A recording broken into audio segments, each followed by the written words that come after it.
మీ pond లో నీరు ఆకుపచ్చగా మారిందా? అది మంచిది కాదు. ఇది మైక్రోసిస్టిస్ అనే ఆల్గే సంకేతం కావచ్చు. రైతన్న నమస్తే, నీ విజయమే మా mission. Aqua master. Microcystis in shrimp ponds causes, effects and prevention. Shrimp ponds లో మైక్రోసిస్టిస్ బ్లూమ్ అంటే చాలా ప్రమాదకరమైన సమస్య. బయట నుండి చూస్తే నీళ్లు పచ్చగా అందంగా కనిపిస్తాయి, కానీ లోపల మాత్రం విషం లాంటి టాక్సిన్స్ విడుదల చేసి షింప్ హెప్టోపాంక్రియాస్ ను దెబ్బతీస్తాయి. దాంతో గ్రోత్ స్లో అవుతుంది, మోర్టాలిటీ పెరుగుతుంది. ఈ మైక్రోసిస్టిస్ ని ఎలా గుర్తించాలి, ఎలా నియంత్రించాలి, ఎలా మళ్లీ రాకుండా చూడాలి అనేది ఇప్పుడు సింపుల్ గా చెప్పుకుందాం. మైక్రోసిస్టిస్ అంటే ఒక రకమైన ఆకుపచ్చ శైవలం. దీన్ని మనం బ్లూ గ్రీన్ ఆల్గే అని కూడా అంటాం. ఇది నీటి మీద పచ్చ రంగు పొరలాగా ఏర్పడుతుంది. పాండులో సూర్యకాంతి ఎక్కువగా ఉండటం, పోషకాలు ఎక్కువగా ఉండటం, నీటి నిర్వహణ బలహీనంగా ఉండటం, ఇవన్నీ కలిసి ఈ మైక్రోసిస్టిస్ వేగంగా పెరిగేలాగా చేస్తాయి. పాండులో ఎక్కువ ఫీడ్ వేయటం వల్ల కింద మిగిలిపోతుంది. అది క్రమంగా కుళ్ళి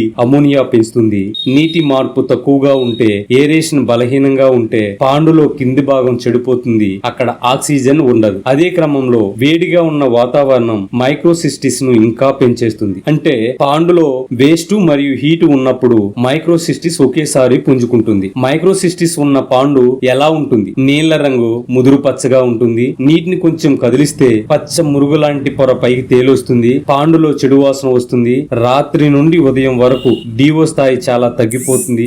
చెరువు అంచుల దగ్గర షింప్ నెమ్మదిగా తిరుగుతూ కనిపిస్తాయి. మైక్రోసిస్టిస్ విడుదల చేసే మైక్రోసిస్టిన్ అనే విషం షింప్ కి చాలా హానికరం. ఇది షింప్ హెప్టోపాంక్రియాస్ దెబ్బతీయటం వల్ల జీర్ణక్రియ బలహీనం అవుతుంది. గిల్స్ పనితీరు తగ్గి ఆక్సిజన్ పీల్చుకోలేవు. దాంతో షింప్ కి loose shell, growth slow, size uneven గా ఉండటం, ఎర్లీ మోర్టాలిటీ రావటం, ఇమ్యూనిటీ తగ్గిపోవటం వంటివి జరుగుతాయి. బ్యాక్టీరియా వ్యాధులు కూడా సులభంగా దాడి చేస్తాయి. మైకోటాక్సిన్ తగ్గించడానికి ఏమి చేయాలి? ముందుగా చేయాల్సింది ఏరేషన్ పెంచడం. ఎందుకంటే మైకోసిస్టిస్ ముందుగా ఆక్సిజన్ తగ్గిస్తుంది. తరువాత 2-3 రోజులు ఫీడ్ తగ్గించాలి. పాండు కింద ఉన్న స్లడ్జ్ ను సైఫన్ చేసి బయటకు తీయాలి. పాండ్ లో అమోనియా తగ్గించడానికి జియోలైట్ వాడుకోవాలి. పాండ్ లో జీవక్రియ మెరుగుపడడానికి బ్యాసిల్లస్ ప్రోబయోటిక్ సాయంత్రం పూట వాడాలి. పాండ్ లో pH ని 7.8 నుండి 8.2 మధ్యలో ఉంచాలి. pH ఎక్కువ అయితే ఆర్గానిక్ యాసిడ్ లేదా మొలాసిస్ ను వాడుకోవటం మంచిది. కాపర్ లేదా బలమైన రసాయనాలు అసలు వాడకండి. అవి మంచి బ్యాక్టీరియాను కూడా చంపేస్తాయి. షింప్ కి